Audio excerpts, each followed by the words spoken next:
All right, that's Lagos State Governor Babajide Sanwo-Olu addressing Lagos State on the second wave of COVID-19. Let's get a listen. As we are aware, Lagos State remains the national epicenter of this disease. As at the 17th of January, 2021, Lagos has recorded a total of 41,374 confirmed cases of COVID-19.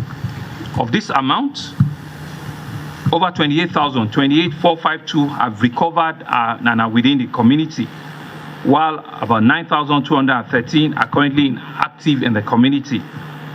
Over the past 11 months, about 3,776 COVID patients have been admitted into our various care centers with a registered fatality rate of approximately 0.67%.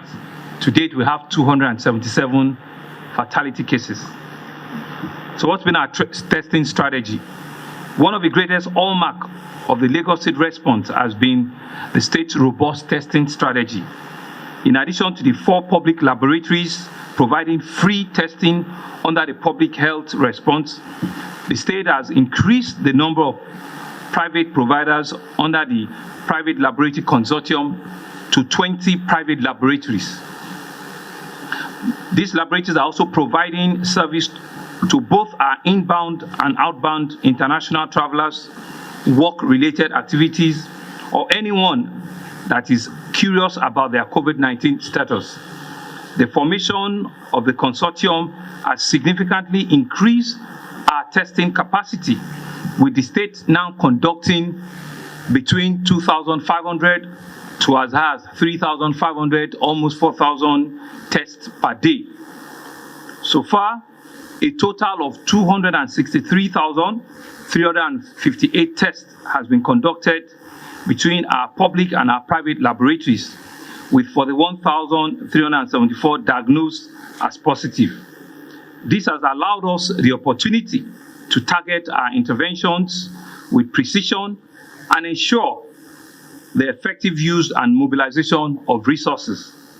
It is important to clarify once again that those that fall within the case definition, that is, have symptoms such as fever, cough, cold, inability to smell or taste, have headaches or general body weaknesses, or those who come in contact with anyone with any of these symptoms may be eligible for a free testing at any of our public laboratories.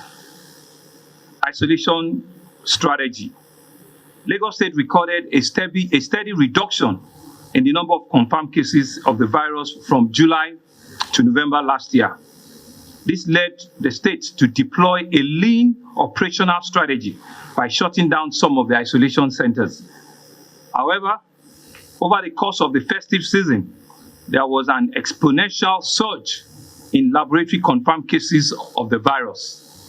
The positivity rate skyrocketed from as low as 3% on the 1st of December 2020 and went as high as 31% by the 31st of December 2020.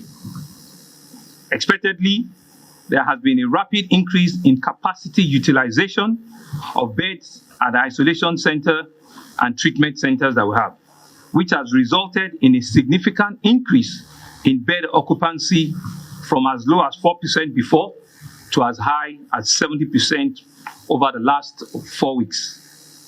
This alarming trend has necessitated plans to reopen some of our previously established isolation centers, such as the Indo Isolation Center and the Bagada Isolation Center, which used to be the Cardio-Renal Center. It is our hope that this would support our efforts towards containing the rising case and flattening of the curve in the shortest possible time. Our oxygen strategy. The increase in the positivity of cases has necessitated the provision of a greater amount of concentrated oxygen for the moderate to severe cases on admission at the isolation centers. Over the last few weeks, the demand for oxygen has risen from 70 bottles of 60-liter cylinder per day to as high as 350 6-liter cylinder at only our Yaba mainland hospital.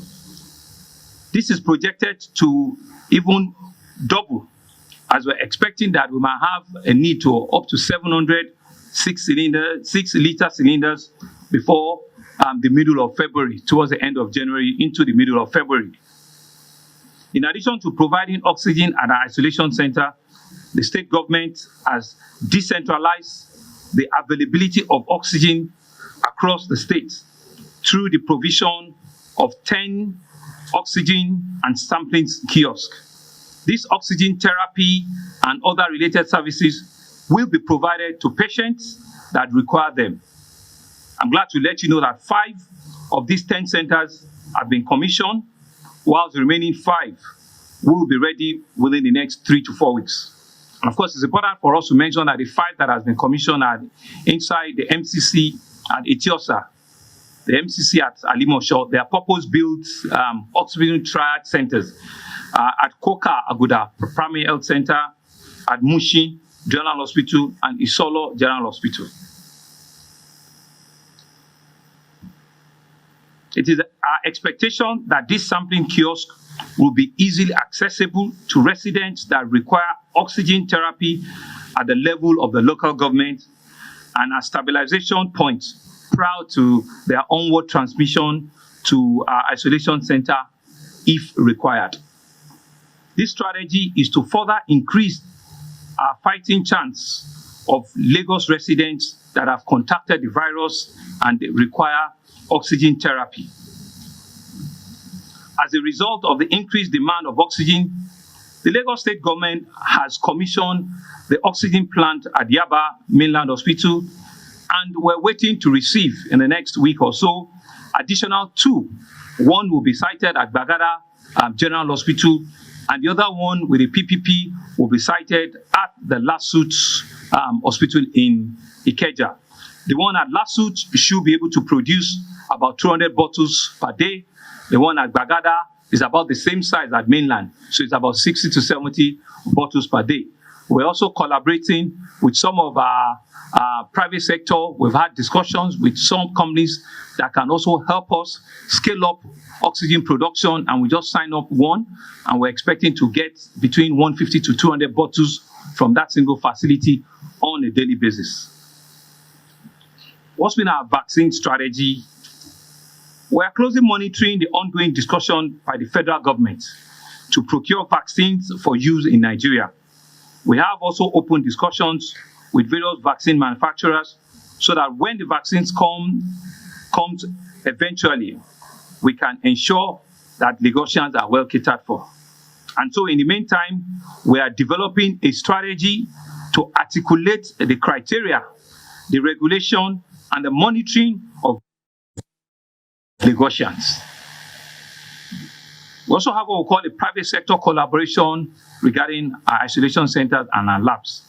The Lagos state government is actively partnering with the private sector in the management of COVID-19 pandemic in the areas of testing, which I've mentioned, oxygen deployment, as well as the clinical management of moderate to severe cases. This partnership has helped enhance the state response to the ever-changing circumstances of the pandemic.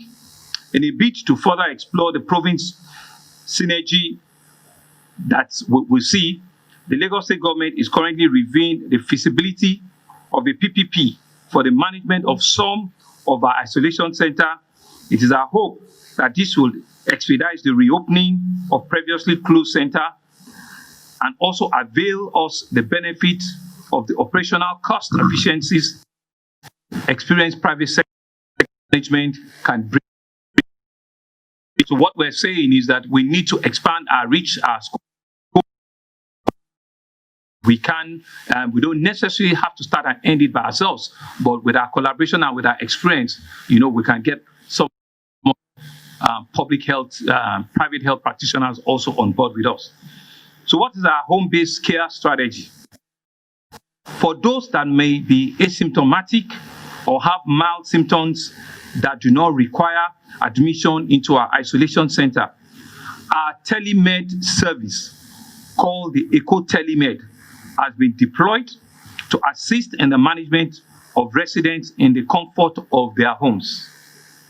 Available to reach on this toll-free line is 08000 EcoMed, 08000 EcoMed, or 08000 356 633.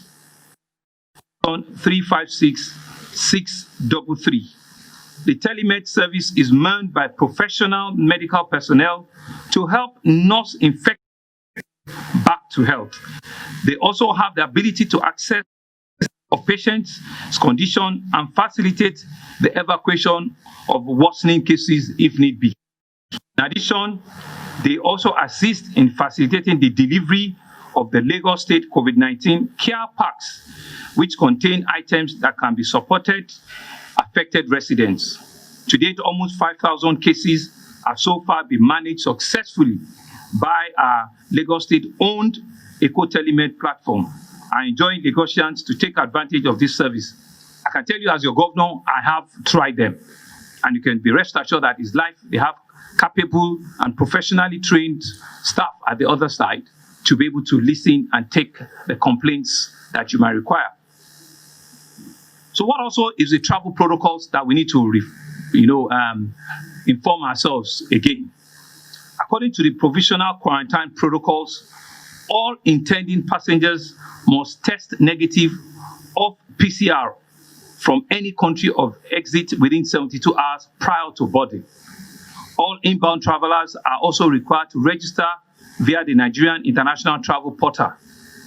Of course, the website is all known. Passengers must then fill an online health declaration self-reporting form located on that portal, which must be submitted online and printed for verification on arrival at any of our international airports. Passengers must also show evidence of payments, appointments for a repeat PCR test, following which they will be cleared through the Nigerian Immigration Service Migrants Identification Data Analysis System, MIDAS. Passengers' biodata page will also be forwarded to all COVID-19 PCR sampling collection centers to enable proper identification before samples are collected. Passengers must then proceed on a 7-day self-isolation and be present at the their own chosen designated center on the 7th day of arrival.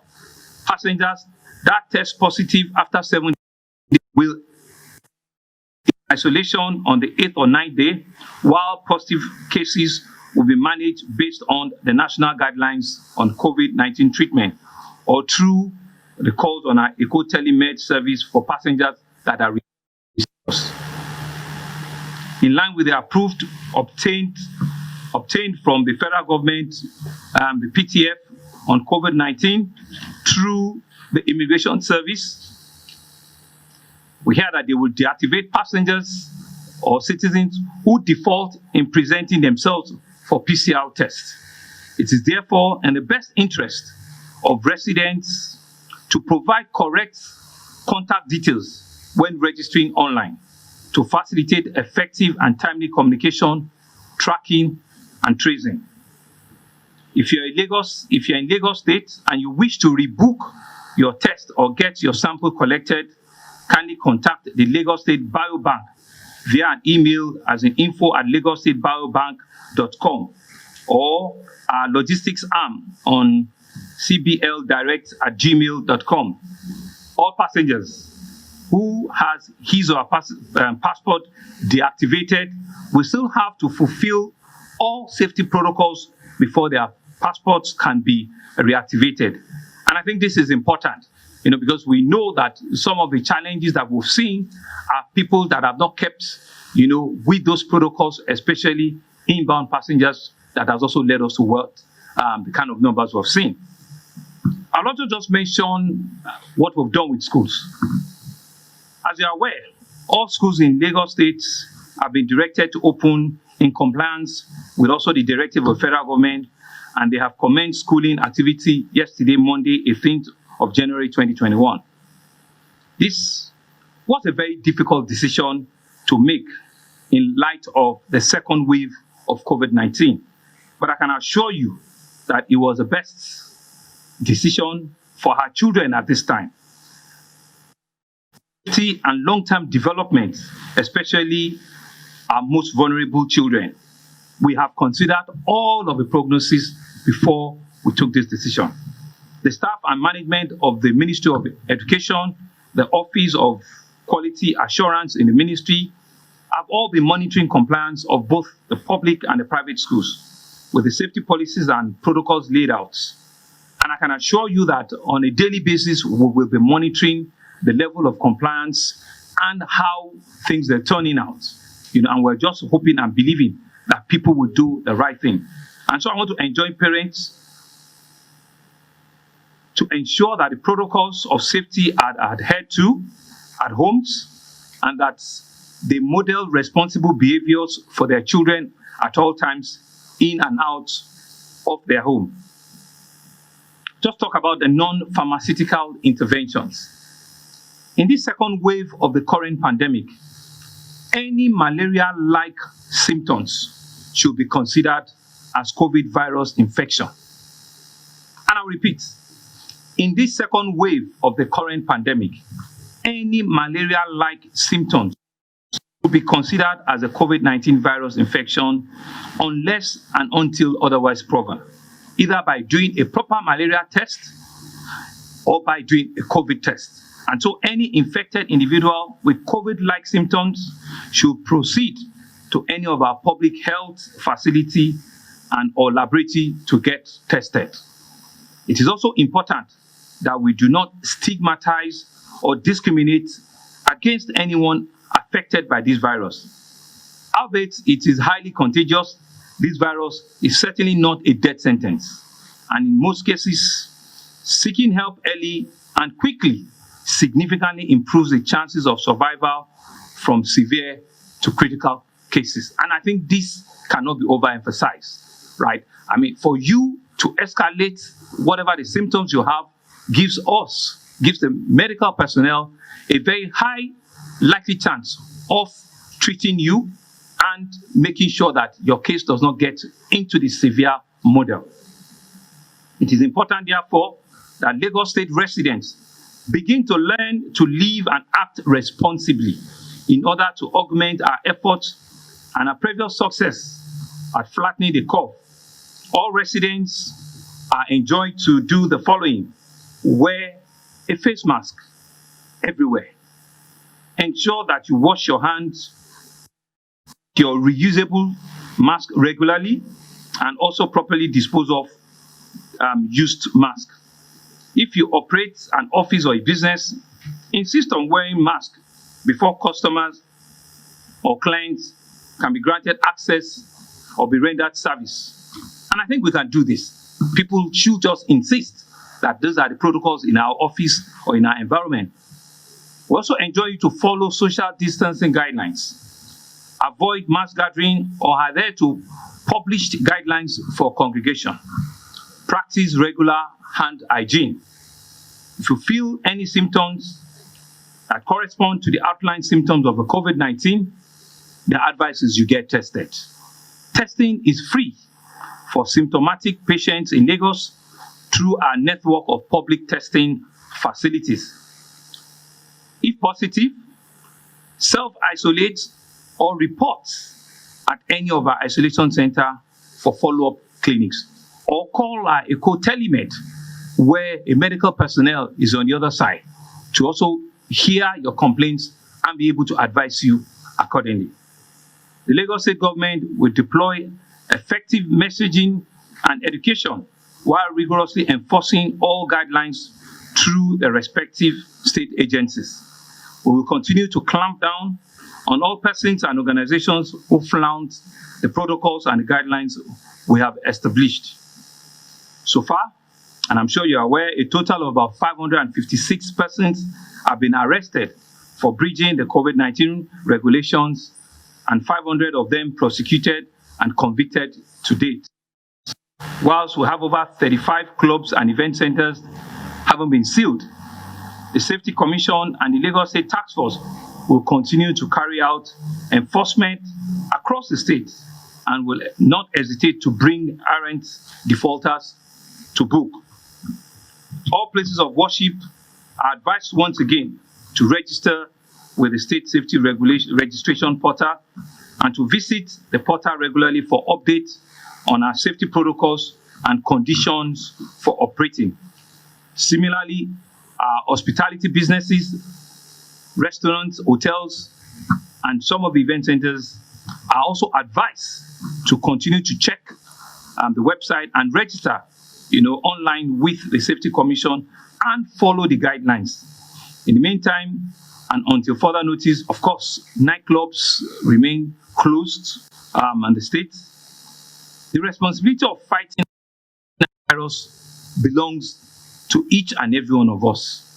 And like I keep saying, the best response to all of this is for each and every one of us to take responsibility for ourselves and for our loved ones. Thank you very much. Thank you very much, Mr. Governor. May I have questions from the correspondents? Good afternoon, Mr. Governor. All other courtesies duly extended. My name is Adiola Kindili. My question is about the stay-at-home order given to civil servants in Lagos State from levels 14 below. And now the government, supported the resumption of school children. So, sir, can you explain why this is so in Lagos State? Thank you, sir. Yeah, okay. Good afternoon, Mr. Governor. Wilson Amoni with Silverbird Television. With regards to the reopening of schools, many have called to question that particular decision. What extra steps? We know that the state government and the commissioner was out yesterday, but what extra steps will you be taking to protect the students? Giving them testing? Are you going to be making that available at schools before they come in, or anything for the teachers themselves? That is, my name is Kazim from PM News. Sir, if you enter the BRT buses, like the Lagos buses, they are extremely filled capacity. If I able, those who are standing is choking from Yankwaja, from Abule Egba to Oshodi. And we are talking about social distancing. Nothing like that in those buses, sir. Good afternoon, Your Excellency, sir. My question is still part of issues happening in the transportation sector. If you look at the first wave, during the first wave of COVID-19, there was pronouncement from the state government that public transportation should not take more than specified numbers of passengers. But this second wave, the way you have said it, it's even more lethal than the first wave. So what are you doing, Your Excellency, sir, to ensure that commercial vehicles don't take excess passengers? Good afternoon, sir. My name is Titula Yaberewo. Concerning the test from Channels TV, you made mention that travelers should submit their test results and all of that. How do you intend to verify whether they are submitting the original results that they have gone through or the fake? Thank you.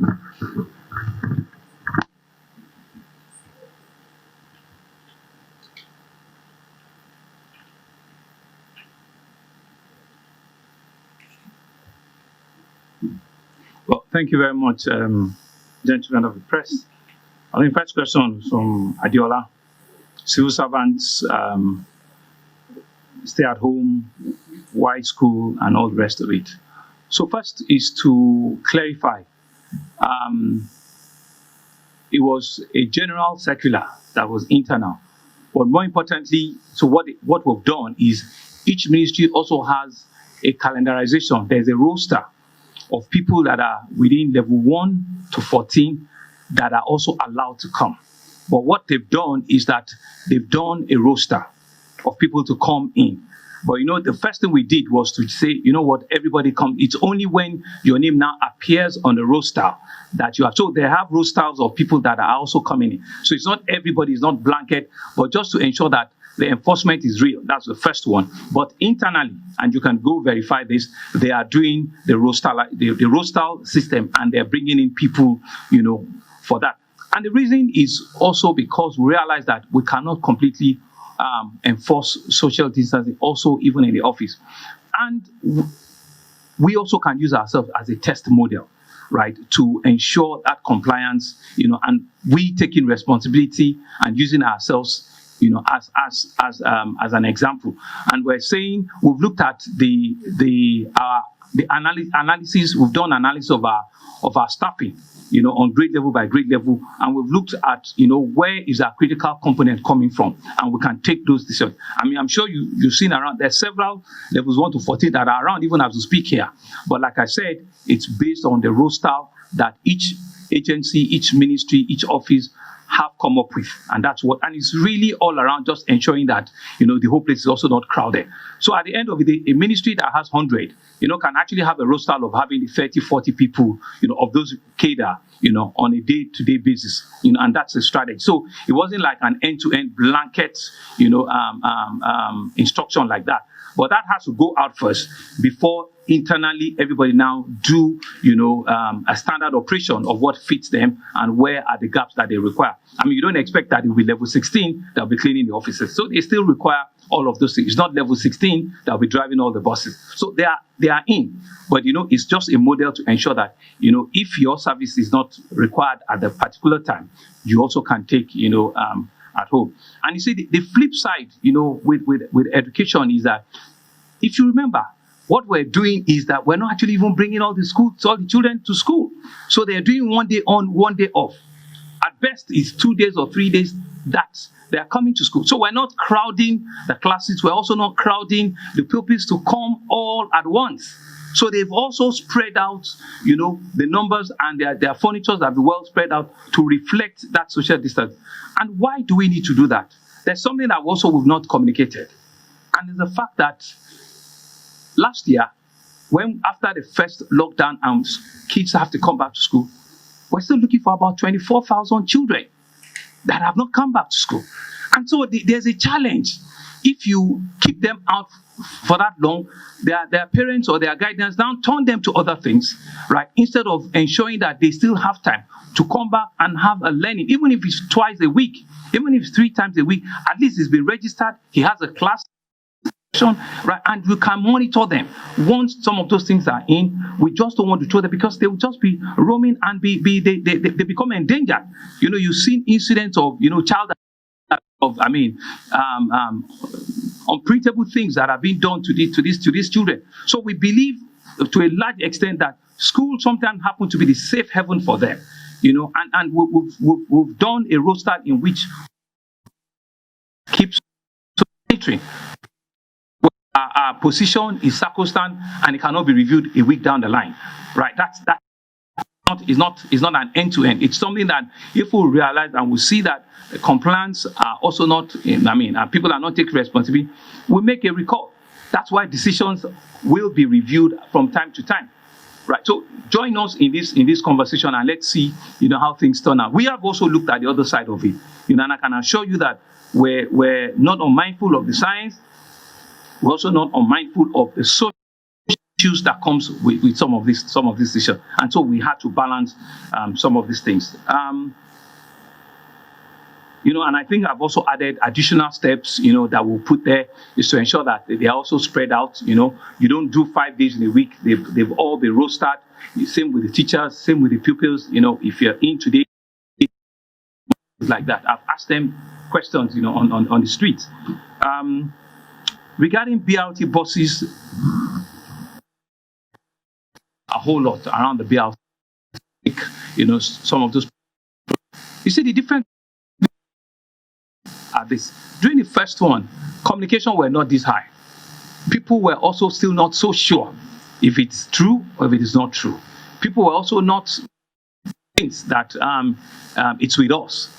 Now, a lot more communication a lot more information, has gone to it. And so what I see is a lot more people take personal responsibility. And we'll continue to say, if you need not take a trip, if you need not go to somewhere, please stay back. Use other means of communication, right? You will need to be the one to take that active responsibility. Somebody is coming to your office, somebody is entering your car, somebody is coming to your shop, and the person is not protected. You have the right to say to the person the rules of non-pharmaceutical that has been enshrined, that government has said, so please go wear a mask. It's not only for me, it's also for yourself and for your loved ones. So that is the advocacy and communication that we're passing across and along. And we're working with NURTW, right? So if you feel and you say that this man is not compliant, please do take responsibility. Protect yourself. Protect yourself for yourself and for your family, and we'll continue to pass on this advocacy. The amount, of efforts and resource and interaction that we've had in the last 2 weeks to ensure that everybody in every nook and cranny of the state is aware, sees this, it's unprecedented, and we'll continue to do that. Just so that we can get our people, informed, get them informed, and get them to understand that, if they do these things, they probably can just be avoided all of this calamity, and we can fly sooner than later.